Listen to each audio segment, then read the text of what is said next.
আসসালামু আলাইকুম everyone. Online cooking স্টুডিওর আজকের আয়োজনে আপনাদের সবাইকে ওয়েলকাম জানাচ্ছি। আজ আমি আপনাদের সাথে শেয়ার করব খুবই মজার ভুড়ি রান্নার রেসিপি। আর এই ভীষণ মজার গরুর ভুড়ি ভুনা আপনারা গরম ভাত কিংবা রুটি পরোটার সাথেও খেতে পারবেন।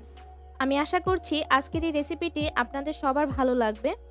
আর যারা এখনও আমার চ্যানেলটিকে সাবস্ক্রাইব করেননি, প্লিজ আমার চ্যানেলটিকে সাবস্ক্রাইব করবেন আর পাশে থাকা বেল আইকনটি ক্লিক করতে ভুলবেন না। চলুন তাহলে রেসিপিটি দেখে নেই। প্রথমে এখানে আমি প্রসেস করার পর 1 কেজি পরিমাণ গরুর ভুঁড়ি নিয়েছি আর ভুঁড়িগুলোকে এরকম ছোট টুকরো করে কেটে নিয়েছি। আপনারা চাইলে এখানে খাসির ভুঁড়িও ব্যবহার করতে পারবেন।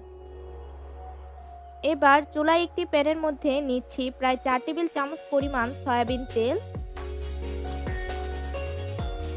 তেলটা যখন হালকা একটু গরম হয়ে আসবে তখন দুটো তেজপাতা মাঝখান থেকে ছিঁড়ে দিয়ে দিলাম।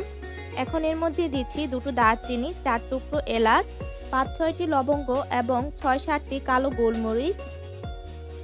এখন এই গরম মশলাগুলোকে কিছুক্ষণ ভেজে নিব। ভাজতে ভাজতে যখন দেখবেন গরম মশলা থেকে খুব সুন্দর একটি এরোমা ছড়িয়ে পড়েছে তখন দিয়ে দিব প্রায় 3 টেবিল চামচ পরিমাণ পেঁয়াজ কুচি। এখন সমস্ত কিছুকে হালকা করে ভেজে নিব। পেঁয়াজগুলোকে বেশি ভেজে নেওয়ার প্রয়োজন নেই। যখন হালকা একটু কালার চেঞ্জ হয়ে আসবে তখন এর মধ্যে প্রায় 2 টেবিল চামচ পরিমাণ পানি দিয়ে দিলাম। পানি দেওয়ার কারণে যখন আমি মশলাগুলো দিব তখন আর সেগুলো পুড়ে যাবে না। এখন এর মধ্যে দিচ্ছি 1 চা চামচ পরিমাণ আদা বাটা, 1 টেবিল চামচ পরিমাণ পেঁয়াজ বাটা এবং 1 চা চামচ পরিমাণ রসুন বাটা। এখন সমস্ত কিছুকে নেড়েচেড়ে মিশিয়ে দিচ্ছি। সবকিছুকে ভালোভাবে মিশিয়ে নেওয়ার পর এখন দিচ্ছি 1 টেবিল চামচ পরিমাণ মরিচের গুঁড়া। আপনাদের পছন্দ অনুযায়ী মরিচের পরিমাণটা বাড়িয়ে বা কমিয়ে নিতে পারেন।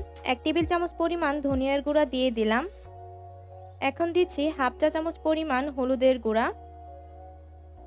ভাজা জিরার গুঁড়া দিয়ে দিলাম হাফ চা চামচ পরিমাণ।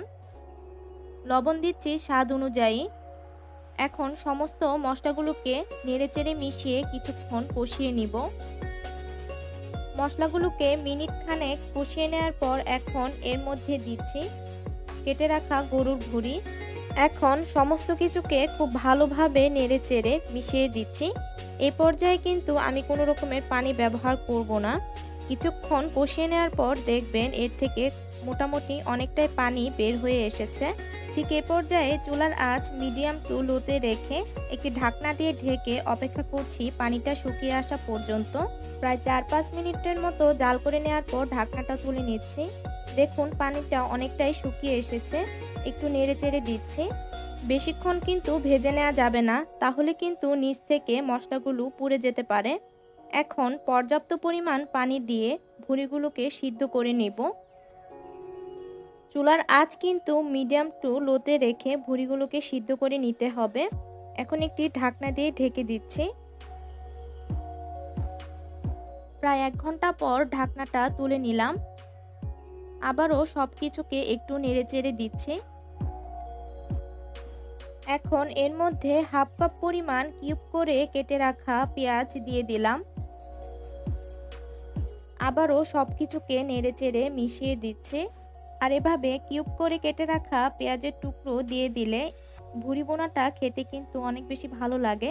এখন এর মধ্যে 4টি কাঁচামরিচ দিয়ে দিলাম আর কাঁচামরিচের মাথাটাকে একটু কেটে দিয়েছি। এতে করে কাঁচামরিচের ফ্লেভারটা খুব সুন্দরভাবে ভুঁড়ির ভুনার মধ্যে ছড়িয়ে যাবে। আবারও ঢাকনা দিয়ে ঢেকে ভুঁড়িটা সিদ্ধ হওয়া পর্যন্ত অপেক্ষা করছি। প্রায় আধা ঘন্টা পর ঢাকনাটা তুলে নিলাম। পানিটাও অনেকটাই শুকিয়ে এসেছে আর ঝোলটাও মাখা মাখা হয়েছে। এখন এই পর্যায়ে চুলা থেকে আমি এগুলোকে নামিয়ে নিব। আর পুরো রান্নাটাই কিন্তু আমি মিডিয়াম টু লোতে করেছি। এখন এগুলোকে একটি সার্ভিং ডিশের মধ্যে নিয়ে নিচ্ছি। তৈরি হয়ে গেল ভীষণ মজার গরুর ভুঁড়ি ভুনা। আর এই ভুঁড়ি ভুনাটা গরম ভাত কিংবা রুটি পরোটার সাথে খেতে কিন্তু ভীষণ ভালো লাগবে। আমি আশা করছি আজকের এই রেসিপিটি আপনাদের কাছে ভালো লেগেছে।